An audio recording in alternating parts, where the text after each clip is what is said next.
சேனலில் இன்று சமைக்காத உணவு 3வது நாள் உணவு பற்றி கூற உள்ளேன். காலையில் எலுமிச்சம்பழ சாறு ஒரு பழத்தை பிழிந்து 250 ml தண்ணீரில் வெதுவெதுப்பான நீரில் கலந்து உப்போ அல்லது நாட்டு சர்க்கரையோ தங்களுக்கு தேவை எதுவோ அதை கலந்து சாப்பிட்டு கொள்ளவும். பிறகு பசிக்கும் பொழுது 2 வாழைப்பழத்தை செவ்வாழைப்பழம் 2 பழம் எடுத்து அதில் 50 மில்லிலிட்டர் தேனோ அல்லது தேவையான நாட்டு சர்க்கரை வைத்து நன்றாக வாயில் கொஞ்சம் கொஞ்சமாக மென்று கூழாக்கி முழுங்கி தன்னுடைய உணவை முடித்து கொள்ளுங்கள்.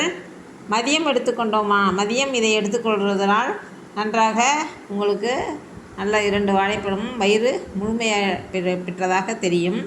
இரவு 50 கிராம் கொண்டக்கடலை காலையிலே ஊற வைத்து அதனுடன் ஒரு மாதுளை பழத்தை உரித்து முத்துக்களை சேர்த்து மிளகுத்தூளோ அல்லது நாட்டு சர்க்கரையை செய்து தேவையானோ அதை கலந்து சாப்பிட்டு கொள்ளலாம்.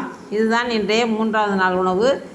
எந்த உணவு சாப்பிட்டாலும் வாயிலேயே நன்றாக வாயை மூடி மென்று கூழாக்கி உணவு குழலுக்குள் வாய் தள்ள வேண்டும். அப்போதுதான் நமக்கு தேவையான சத்தை உடல் உறிஞ்சிகள் உறிஞ்சி நமக்கு உடல் நலம் மேம்பாடடையும். இதை பயன்படுத்தி பயனடைவீர். தங்களுக்கு பிடித்திருந்தால் லைக் செய்யவும், ஷேர் செய்யவும், சப்ஸ்கிரைப் செய்யவும். நன்றி.